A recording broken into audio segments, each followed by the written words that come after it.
So you're driving with friends all night, and then you wake up in the hospital. There's a couple doctors standing by, and there's this gentleman and his wife. And now here I'm thinking, I'm going to raise my hands, greet them, right? And I feel like I'm raising my hand, but nothing is moving. And then one of the doctors said, you broke your neck, and we were told that you were in the pre-med program. Do you know what that means? And I said, are you telling me that I'm paralyzed? He said, yeah, you're completely paralyzed. Meet Pakisa Tshimika.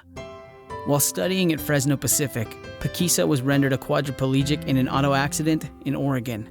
A massive fund drive brought him back to Fresno's community hospital.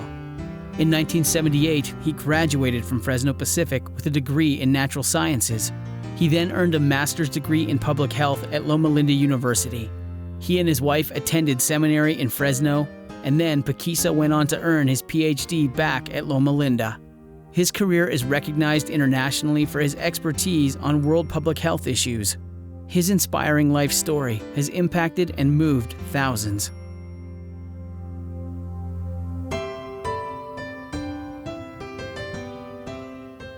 I grew up in a little place called Kijiji, and my dad was a pastor there. And one day, a new doctor came to Kijiji from Canada. He asked me, have you ever thought about going to medical school?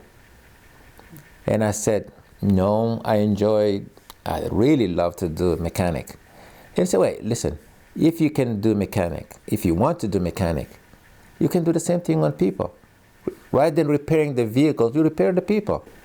And he said, okay, what if we would do this? If you go to medical school, I'll cover your costs of medical school. Then you have to promise to come back to Kijiji to work. I said, this is my favorite place to be anyway. I don't find any place that's better than this one. There were a lot of the missionary kids that I grew up with. They all went to Fresno Pacific. Elsie Fisher was a graduate of the PBI. And she said, hey, why don't you apply to schools in the States? Then she wrote to Fresno Pacific, and she wrote to Tabor College.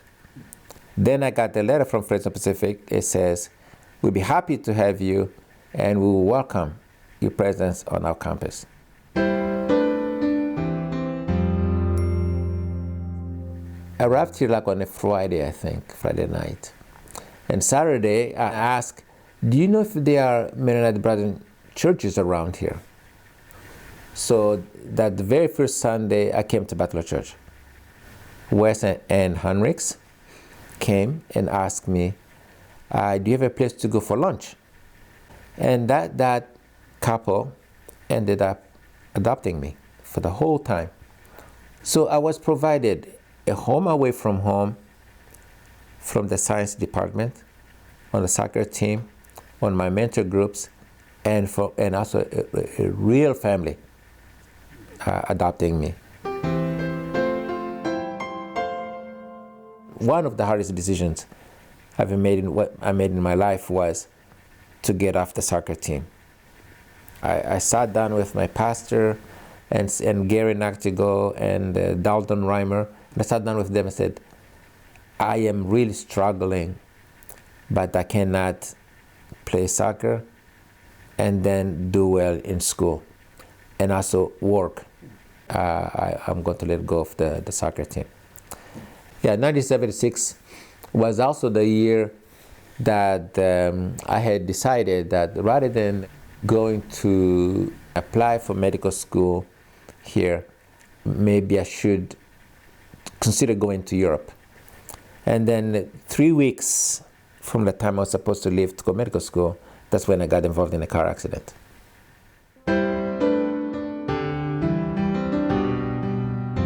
After that, the question was, do they send me home, back to Congo or to Zaire, or I stay here? So that was the discussion now at Fresno Pacific.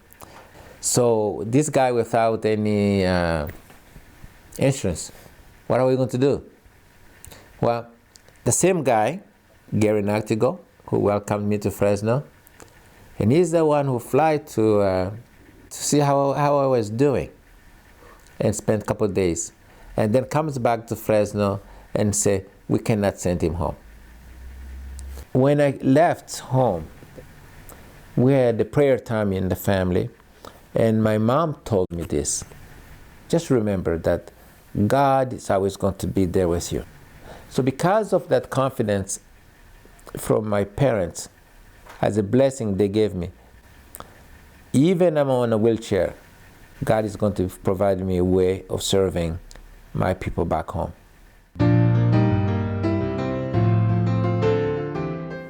When I was granted my degree by Edmund Johnson, the whole crowd got up, and I had tears that day because never thought that I would see that day when I was when I first was in a car accident. We went to Stanford, and so we sat with one of the professors, or maybe the dean even, of the School of Medicine.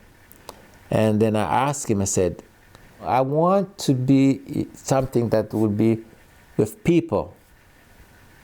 Then he thought for a while, said, hey, how about public health? That'd be good for you. And I said, well, where would I go? And then he thought for a while and he said, but I just think about it. You'd be a good candidate probably for Loma Linda University. So that's where I went at the end of 78. I got my master's in public health there. And then I decided I'm going back home.